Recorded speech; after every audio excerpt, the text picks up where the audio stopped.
आज के दिन यानी 8 अगस्त 1942 ईस्वी को महात्मा गांधी ने हिंदुस्तान छोड़ दो तहरीक का आगाज़ किया। ये इंडियन नेशनल कांग्रेस की तहरीक थी जिसका मकसद सिविल नाफरमानी करके अंग्रेज़ सरकार को हिंदुस्तान छोड़ने पर मजबूर करना था। क्रिप्स की तजावीज़ गैर मौसर हो चुकी थी। कांग्रेस ने अंग्रेज़ सरकार की कमज़ोरी से फ़ायदा उठाते हुए फौरी तौर पर अंग्रेज़ों को हिंदुस्तान छोड़ने का अल्टीमेट दिया।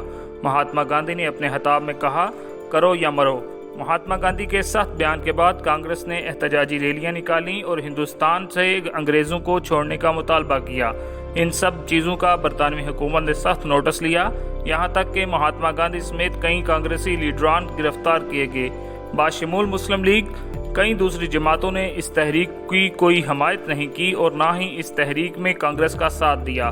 मुस्लिम लीग के पार्टी बयान में कहा गया कि मुस्लिम लीग कांग्रेस को इस बात की इजाज़त नहीं देगी कि वो अपनी शराइत बज़ौर दस्ते हुकूमत पर मसल्लत करे और इसके साथ साथ मुस्लिम लीग अंग्रेज़ सरकार को भी इजाज़त नहीं देगी कि वो हिंदुस्तान को तकसीम किए बगैर हिंदुस्तान छोड़ कर जाए।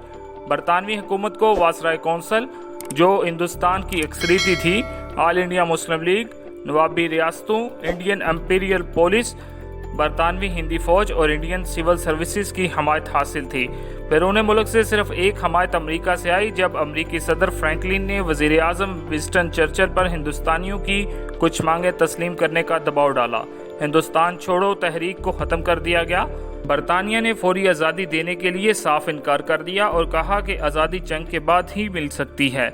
ये एक नाकाम तहरीक थी और इसकी नाकामी की वजह कमज़ोर बाहमी हम आहंगी और वाज़ेह हिकमत अमलियों की कमी थी।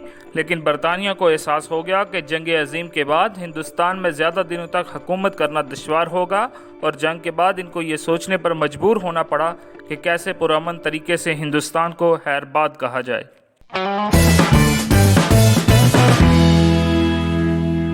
आज के दिन 1951 ईस्वी को मोहम्मद मुर्सी की पैदाइश हुई। मोहम्मद मुर्सी मिस्र के सियासतदान और मिस्र के 5वें सदर भी रहे हैं। इन्होंने हस्नी मुबारक की जानशीनी की, जिन्हें 11 फरवरी 2011 ईस्वी को इस्तीफ़ा देना पड़ा था। 2012 ईस्वी में मोहम्मद हेरात साद को सदारती उम्मीदवार के लिए नाअहल करार दिया गया।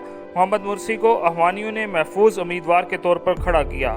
मुर्सी की उम्मीदवारी को मशहूर मिस्री आलम दीन सफूफ हिजाजी की तायद भी हासिल रही। इंतखाबात के पहले दौर में इन्हें 25.5 वोट मिले और अपने मुखालिफ उम्मीदवारों से आगे रहे। इनके हज़ारों हमायतों ने जश्न मनाया। 24 जून 2012 ईस्वी को मुर्सी को 51.73% के साथ फातेह करार दिया गया। नताइज के ऐलान के बाद उन्होंने फेडरल एंड जस्टिस पार्टी की सदारत से इस्तीफ़ा दे दिया।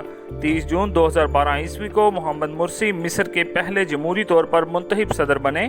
अब्दुल फातह ने इन्हें एक तवील अवामी मुजाहरे के बाद 2013 ईस्वी में मिस्री फौजी ताहत के दौरान ज़ूल करके कैद कर दिया।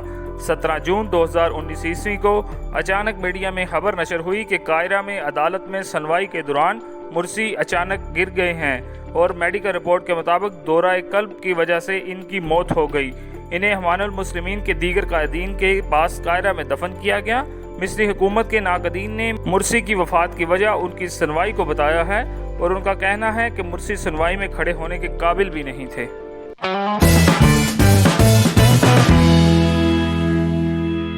आज के दिन 1002 ईस्वी को मोहम्मद बिन अबी आमिर अल मंसूर का इंतकाल हुआ।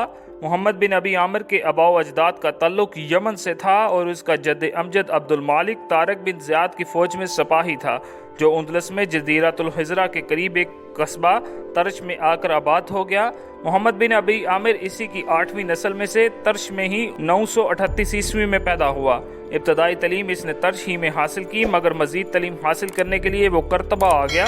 दौरान तलीम ही इसे बड़ा आदमी बनने का शौक़ पैदा हुआ और खुद को हाजबुल सल्तनत यानी वज़ीर आज़म समझने लगा। हर वक्त इसी मनसूबा बंदी में लगा रहता कि वो वज़ीर आज़म बनकर मुल्की मामलात को कैसे सुधारेगा। इसके सब दोस्त इसका मजाक उड़ाते मगर वो किसी को हातिर में न लाता। फिर कुदरत को भी यही मंजूर था कि एक वक्त आया कि मोहम्मद बिन अबी आमिर अल मंसूर उंदलस का वज़ीर आज़म बना और वज़ीर आज़म भी ऐसा कि उंदलस की तारीख में फिर ऐसा कोई दूसरा वज़ीर आज़म ना आ सका।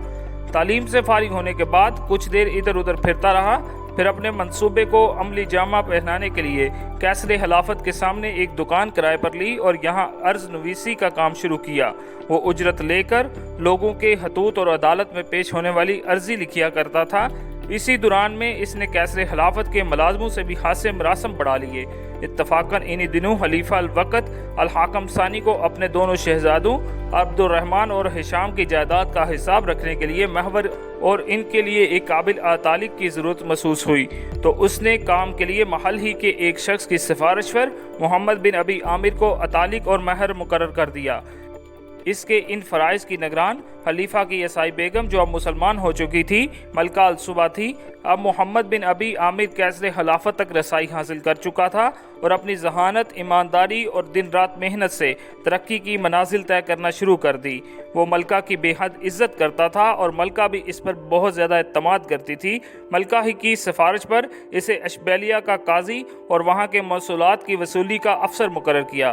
وہ کچھ عرصہ کرتبہ کا قاضی بھی رہا اور پھر اسے شہر کے فوجی دستے کا نگران بھی بنا دیا گیا۔ اس نے تمام فرائض بآحسن و خوبی انجام دیے۔ خلیفہ بھی اس کی صلاحیتوں کا متعارف ہو چکا تھا۔ اچانک اسی زمانے میں بڑے شہزادے عبد الرحمن کو سرسام ہو گیا، جس سے وہ جابر نہ ہو سکا۔ اس کی موت کے بعد خلیفہ الحاکم ثانی بھی بیمار رہنے لگا اور اس نے چھوٹے شہزادے ہشام ثانی کو اپنا ولی عہد مقرر کر دیا۔ کچھ عرصہ گزرا تو 976 عیسوی میں خلیفہ بھی انتقال کر گیا۔ خلیفہ کے انتقال کے ساتھ ہی محلاتی سازشوں کا سلسلہ شروع ہوا۔ حکومت مصری کا ایک بااثر حلقہ خلیفہ الحاکم ثانی کے بھائی مغیرہ کو خلیفہ بنانا چاہتا تھا، جبکہ ملکہ الصبا کے علاوہ وزیر اعظم جعفر عثمانی، سپہ سالار غالب، حاکم کرتبہ زیاد اور محمد بن ابی عامر جیسے اہم لوگ شہزادہ ہشام کو مسند خلافت پر بیٹھانا چاہتے تھے۔ چنانچہ ایک منصوبہ بندی کے تحت وزیر اعظم جعفر نے محمد ابی بن عامر کے ہاتھوں شہزادہ مغیرہ کو قتل کروا دیا اور شہزادہ ہشام ثانی کی خلافت کا باقاعدہ اعلان کر دیا گیا۔ اس وقت ہشام کی عمر صرف 11 برس تھی۔ خلیفہ الحاکم ثانی کے انتقال اور نو عمر خلیفہ کے برسر اقتدار آتے ہی چند روز بعد شمالی سرحد کے عیسائی حکمرانوں نے نہ صرف خراج دینے سے انکار کر دیا بلکہ اسلامی علاقے میں گھس کر لوٹ مار بھی شروع کر دی۔ ان حالات میں وزیر اعظم جعفر بھی کوئی خاص کارنامہ انجام نہ دے سکا۔ چنانچہ ملکہ صبح کے حکم اور اشارے پر خلیفہ ہشام ثانی نے محمد بن ابی عامر کو وزیر اعظم کے کاموں میں شریک مقرر کر دیا۔ جعفر پہلے ہی محمد بن ابی عامر کے اس قدر تیزی سے ترقی کرنے سے خائف تھا، اب جو اسے شریک وزیر اعظم مقرر کر دیا گیا تو وہ باقاعدہ اسے اپنے لیے خطرہ سمجھنے لگا۔ چنانچہ اسے اپنے راستے سے ہٹانے کے لیے اس نے ایک فوج دے کر اسے عیسائیوں کے مقابلے کے لیے بھیج دیا۔ اس کے خیال میں محمد بن ابی عامر کو جنگ وجدان کا کوئی تجربہ نہیں تھا، اس لیے یا تو وہ وہاں عیسائیوں کے ہاتھوں مارا جاتا یا پھر ناکام واپس لوٹتا۔ یہ دونوں امکانات جعفر کے حق میں ہوتے۔ ابی عامر نے جعفر کا یہ چیلنج قبول کیا اور فوج لے کر شمالی سرحدوں کو روانہ ہو گیا۔ قدرت اس پر مہربان تھی، وہ جس کام میں ہاتھ ڈالتا کامیابیاں اور کامرانیاں اس کی منتظر ہوتی تھی۔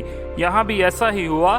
اس نے عیسائیوں کو عبرتناک شکستیں دیں، نہ صرف ان سے خراج لیا بلکہ انہیں اطاعت پر بھی مجبور کر دیا اور وہاں سے ڈیروں مال غنیمت سمیٹ کے واپس لوٹا۔ واپسی پر اہل کرتبہ نے اس کا شاندار استقبال کیا، یوں دربار میں اس کا اثر و رسوخ مزید بڑھ گیا۔ ابی ابن عامر نے سپہ سالار غالب کو اپنا ہم نوا بنا کر جعفر کو وزارت سے معزول کروا دیا، یہاں تک کہ اس کو کرپشن کے الزام میں قید کر دیا اور وہ اسی حالت میں مرا۔ غالب اندلسی فوج کا سپہ سالار تھا۔ ابن ابی عامر نے اس سے بہترین دوستی استوار کر لی، یہاں تک کہ غالب نے اسے اپنی بیٹی کا رشتہ بھی دے دیا۔ جعفر کی معزولی کے بعد خلیفہ نے اسے مکمل وزیر اعظم مقرر کر دیا۔ اس نے ملکہ صبح کے اقتدار کو امور سلطنت سے بالکل خارج کر دیا تھا اور خلیفہ ہشام کو نظر بند کر کے کیسر خلافت میں ہی گوشہ نشین کر دیا۔ جمعہ کے خطبہ میں خلیفہ کے نام کے ساتھ ساتھ المنصور کا نام بھی پڑھا جانے لگا۔ محمد بن ابی عامر المنصور نے اپنے 26 سالہ دور حکومت میں عیسائیوں کے خلاف 52 جہاد کیے اور ان میں سے کسی ایک میں بھی شکست کا سامنا نہیں کیا۔ وہ تمام معرکوں میں ہمیشہ فریاب رہا۔ 8 اگست 1002 عیسوی میں 26 سال کی حکومت کے بعد کستالیہ کے آخری جہاد سے واپسی پر مدینہ سالم کے مقام پر منظور اعظم کا انتقال ہو گیا۔ المنصور کی وفات کے بعد خلیفہ ہشام نے اس کی جگہ اس کے بیٹے عبد المالک کو وزیر اعظم مقرر کیا، مگر اس کی حکومت کو پھر کبھی وہ عروج دیکھنا نصیب نہ ہو سکا جو منصور اعظم کے عہد میں تھا۔